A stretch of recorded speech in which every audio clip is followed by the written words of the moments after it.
जीत कोहली इस बीच मेरे साथ जुड़ चुके हैं। काफ़ी दिनों बाद आज उनसे मुलाकात हो रही है, तो उनका स्वागत करते हैं। 2022 के अंदर आज पहली बार उनसे मुलाकात हो रही है। दलजीत सर, बहुत बहुत शुक्रिया, थैंक यू वेरी मच आज ईटीना स्वदेश को समय देने के लिए।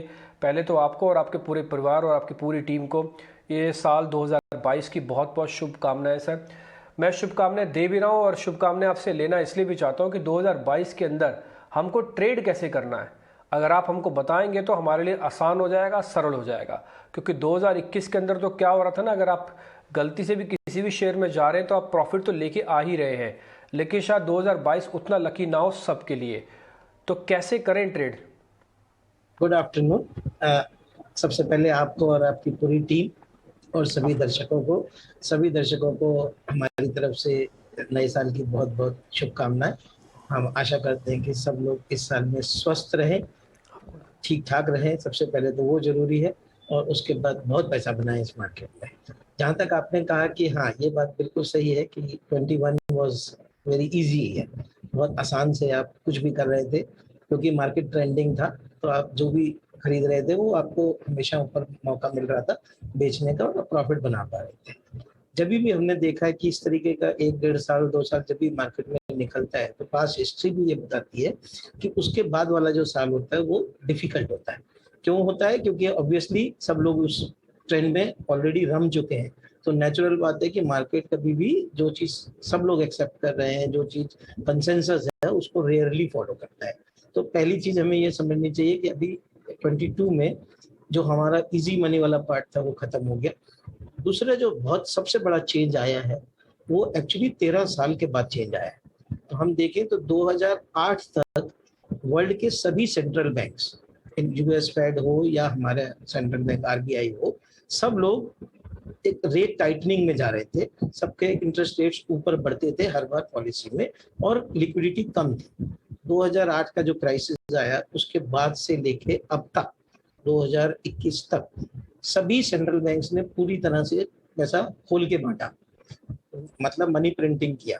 तो उससे मार्केट में बहुत सारी ज्यादा लिक्विडिटी रही, और ऑलमोस्ट 0% इंटरेस्ट रेट हमने वर्ल्ड के आधे से ज्यादा हिस्से में देखा। राइट, इंडिया में नहीं था 0%, बट इंडिया में भी बहुत कम 5% 6% तक आ गया।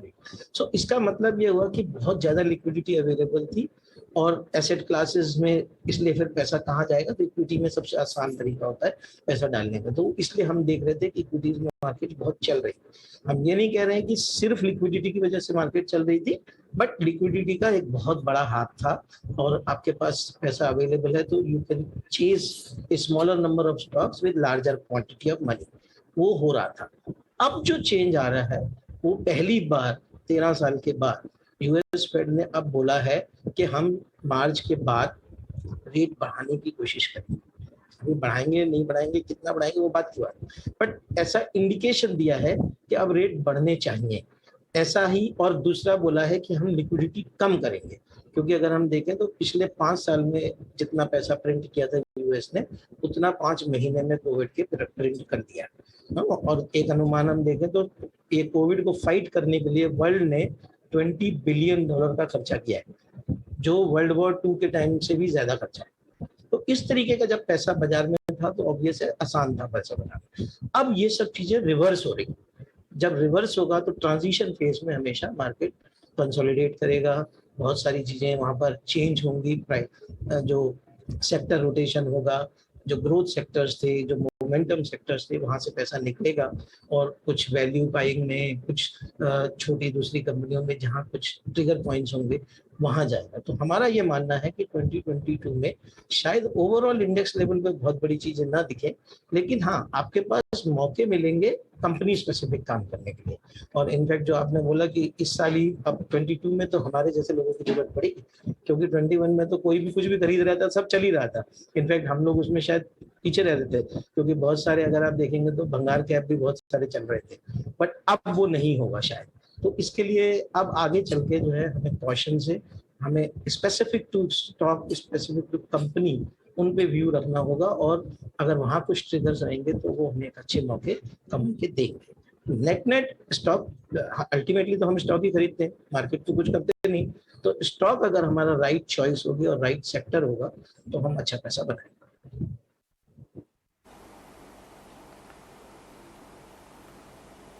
राइट। दलजीत, आईटी कंपनीज के रिजल्ट्स आने वाले हैं एक हफ्ते में, अगले हफ्ते हैं। एक्सेंचर के सॉलिड रिजल्ट्स आए हुए हैं।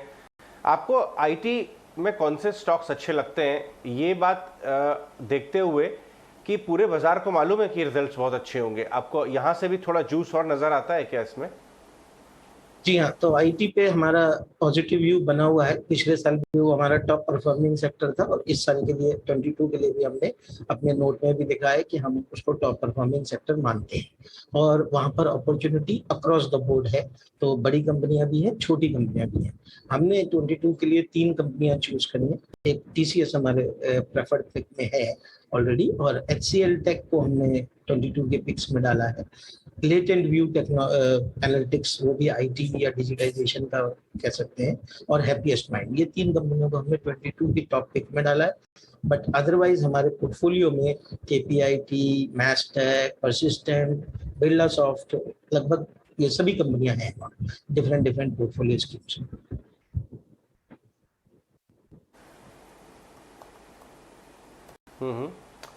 दलजीत, फार्मा भी एक ऐसा स्पेस है जो आप बहुत अच्छी तरह समझते हैं।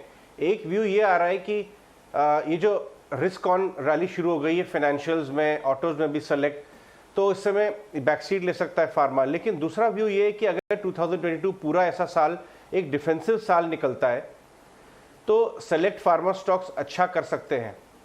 आपका क्या व्यू है फार्मा स्पेस पे अभी? और 2 स्टॉक्स के बारे में पूछना चाहूंगा जो बहुत ही कम वैल्यूएशन पे ट्रेड कर रहे हैं, ऑरोबिंदो और ग्लेनमार्क। इनमें क्या मीन रिवर्शन का केस बन रहा है? तो देखिए, ओवरऑल व्यू हम फार्मा में ये कह सकते हैं कि जो इंडिया डिपेंडेंट कंपनीज हैं वहां पर कुछ पॉजिटिव रुझान रहेगा। डोमेस्टिक जिनका अच्छा डिस्ट्रीब्यूशन है उनके ऊपर थोड़ा पॉजिटिव रुझान रहेगा। जिन कंपनियों का ज्यादा सेल यूएस वगैरह से आता है या रेगुलेटेड मार्केट से आता है, वहां अभी परेशानी बनी रहेगी। रीजन कि वहां पर जो प्राइसिंग है वो अभी भी वापस नहीं आई है, और जो नॉर्मल जो बिजनेस का आपका मेजर पार्ट होता है, जेनरिक एपीआई वगैरह, वहां पर प्राइसिंग कंपटीशन बहुत ज्यादा है। तो जिन कंपनियों के पास कुछ स्पेशलाइज्ड प्रोडक्ट है, कुछ इंजेक्टेबल्स है, उनको थोड़ा बेनिफिट हो सकता है। और तो हमारा जो प्ले है फार्मा पे वो ये है कि हम हेल्थ केयर सेक्टर पे बहुत पॉजिटिव है। फार्मा को छोड़ें बल्कि पूरे हेल्थ केयर को माने तो उसमें हॉस्पिटल्स भी आ जाते हैं। तो हमने मैक्स हेल्थ केयर को भी हमने ऐड किया अपने पोर्टफोलियोज में। पहले हमारे पास अपोलो हॉस्पिटल था, उसको हम 5,000 समथिंग 5,800 के आसपास बेच के फिर हमने मैक्स हेल्थ केयर में कन्वर्ट किया। तो वहाँ हमारा पॉजिटिव व्यू है। फार्मा की कंपनियों में अगर हम देखें तो एक ग्लैंड फार्मा हमारे पोर्टफोलियो में है। वो इसलिए क्योंकि वो इंजेक्टेबल्स बनाता है, और इंजेक्टेबल्स में भी वो प्रोडक्ट बनाता है जो यूएस में शॉर्टेज में है। तो वो चॉइस ऑफ प्रोडक्ट की वजह से वहां पर हमारे पास वो स्टॉक है।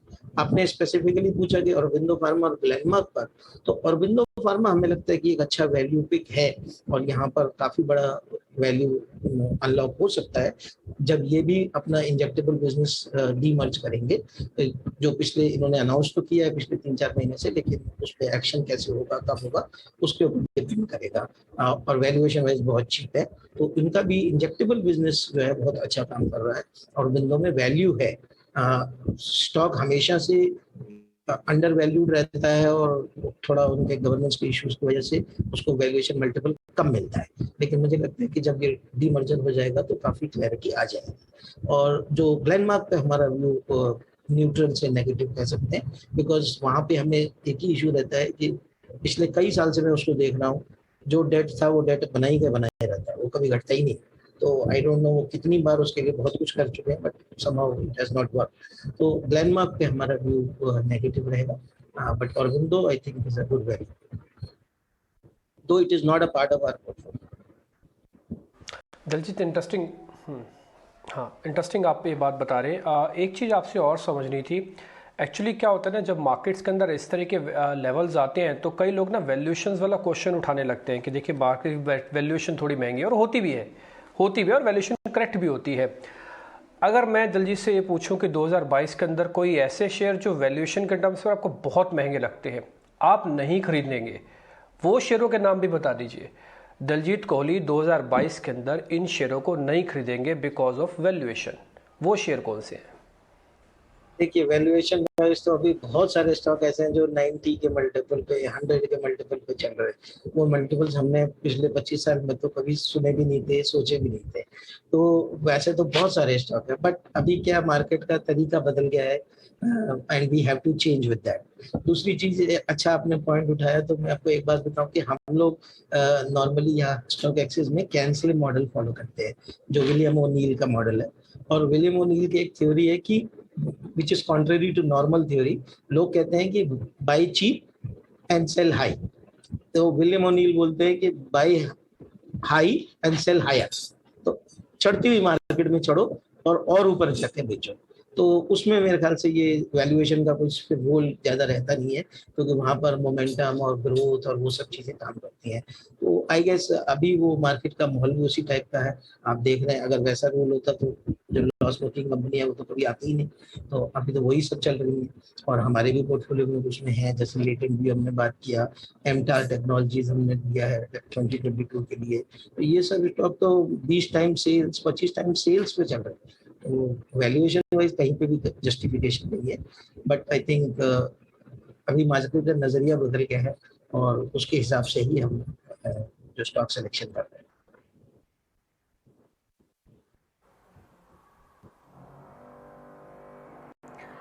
ओके दलजीत, एक सवाल मेरा ओमिक्रॉन को लेकर होगा। 2022 में जब हमने एंट्री ली तो अब तीसरी लहर भी हम फेस कर रहे हैं, लेकिन उसका असर देखिए मार्केट पर नहीं दिख रहा है। मार्केट इतना नर्वस नहीं हो रहा है इस पूरे माहौल को देखते हुए, जिस तरह से राज्यों में एक के बाद एक रेस्ट्रिक्शंस की खबर आ रही है।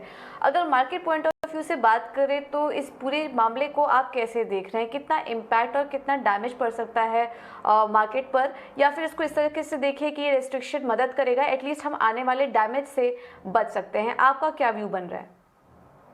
देखिए, अगर फ्रैंकली सच बोले तो इसका क्या इम्पैक्ट है ये किसी को भी नहीं पता। जब ये ओमिक्रॉन की खबर आई थी लास्ट वीक ऑफ नवंबर, तो मार्केट किस तरीके से 1000 पॉइंट 2 दिन में ही निकल गया। नो, बिकॉज मार्केट को एक रीजन चाहिए था सेल ऑफ करने का, 1.5 साल के बाद प्रॉफिट बुक करने का एक रीजन चाहिए था, वो हुआ। और पिछले 11 सेशन में हमने वो ऑलमोस्ट 1100 पॉइंट वापस रिकवर कर लिए, जबकि थर्ड वेव शुरू हो गई और अब नंबर कंटिन्यूसली बढ़ रहे हैं। तो दो चीजें हमें समझनी है। एक चीज ये कि एक सेम न्यूज मार्केट में बार बार उतना इम्पैक्ट नहीं करती है। तो अब जो सक्सेसिव वेव्स आएंगी उनका economic impact will be much laser, because market is aware of them. ये सरप्राइज नहीं है। जब 2020 में आया था तो सरप्राइज था, 100 साल के बाद आया, किसी को कुछ पता नहीं था। तो अब क्योंकि ये सबको पता है तो मार्केट भी प्रिपेयर्ड है, कंपनीज भी प्रिपेयर्ड है। तो हम लोग economy wise corporates are prepared, कैसे डील करना है। अभी हम लोग घर से सब काम कर रहे हैं, किस तरीके से काम पे कोई इम्पैक्ट ना हो, ये सब हम तैयारी कर चुके हैं। हेल्थ वाइज भी हम वेल प्रिपेयर्ड है, बिकॉज वैक्सीन जब मार्च 20 में हमारे पास कुछ नहीं था, इसका तोड़ क्या है। आज कम से कम वैक्सीन है, कितनी कारगर है नहीं है, उसमें क्या ट्वीक करने हैं, which will be much lesser time consuming than having nothing। तो आई थिंक इसके लिए हेल्थ वाइज भी और इकोनॉमिक वाइज भी कंसर्न कम है। हालांकि आगे चल के पता चलेगा जब डेटा आएगा, और अभी तक ऐसा माइल्ड बोल रहे हैं, वो आगे चल के माइल्ड ही रहेगा या क्या होगा वो आगे पता चलेगा। बट मुझे लगता है कि अभी अगले 2-3 महीने मार्केट में इस तरीके का जो नर्वसनेस है वो जब आज मार्केट अच्छी चल रही है तो हमको सब अच्छा लग रहा है, जब 200 पॉइंट गिरेगी 300 पॉइंट गिरेगी उस दिन सब खराब लगेगा। तो इस तरीके का माहौल रोज दिखेगा। हम लोग भी ये बोल रहे हैं, अभी अपने क्लाइंट्स को भी हम ये एडवाइस कर रहे हैं कि स्टॉक स्पेसिफिक रहना है, लाइट रहना है, बहुत अग्रेसिवली नहीं बढ़ना है। जहां जहां हमें प्रॉफिट लॉक कर लिया है या जो सेक्टर पहले री रेट हो चुके वहां से हम निकल गए, नए सेक्टर में जाएंगे तो जितना अगर हमें नॉर्मली 5% एलोकेशन करना था तो अभी हम 2% ही कर रहे हैं, क्योंकि अगले हमें मौका मिलेगा आगे कुछ टाइम में, कहीं नीचे भी शायद लेने का मौका मिल सकता है। तो वी आर प्रिपेयर्ड मेंटली कि मार्केट में वॉलेटिलिटी रहेगी। ट्रेंड रिवर्सल या मतलब एकदम क्लियर ट्रेंड हो गया कि भाई अब ये Omicron is out of the way, हमें चिंता ही नहीं करनी, ऐसा नहीं कह सकते। तो ये अभी बीच में है हम लोग।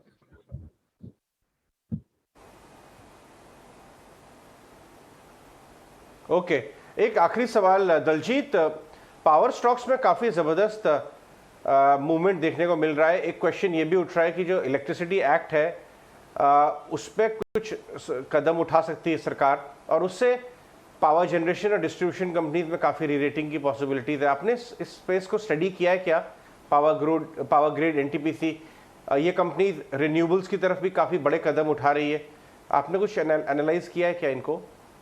जी, हमने सेक्टर पे एनालाइज किया और हमारा व्यू ओवरऑल पॉजिटिव है, बट हम जनरेशन को अवॉइड करते हैं क्योंकि वहाँ पर बहुत सारे इश्यूज रहते हैं, बहुत कॉस्ट रहती है। हम लोग डिस्ट्रीब्यूशन पे ज़्यादा ध्यान देते हैं, ट्रांसमिशन पे ज़्यादा ध्यान देते हैं और पावर इक्विपमेंट मैन्युफैक्चरर। तो एक्चुअली हमारे 2022 के पिक्स में भी एक है जो अभी हिताची एनर्जी हो गया, एबीबी पावर, जो एबीबी ने अपना बिजनेस ग्रेड को बेचा वो वाला, और एबीबी इंडिया हमने मुहूर्त पिक में दिया था दिवाली में। तो ये दोनों स्टॉक हमारे उसमें पॉजिटिव व्यू है और पोर्टफोलियोज में भी है। और जो Tata power and torrent power, ये दो अलग और स्टॉक्स हैं जिन पे हमारा पॉजिटिव व्यू है। अभी ये दोनों हमारे पोर्टफोलियोज में नहीं है, but we like these two companies. तो हम क्या कर रहे हैं कि जनरेशन को अवॉइड कर रहे हैं, बट ट्रांसमिशन और डिस्ट्रीब्यूशन में हमारा व्यू पॉजिटिव है। और एंसिलरी बिजनेस जैसे आपने बताया रिन्यूएबल्स है तो वो और भी अच्छा है, उसके साथ में एडेड एडवांटेज।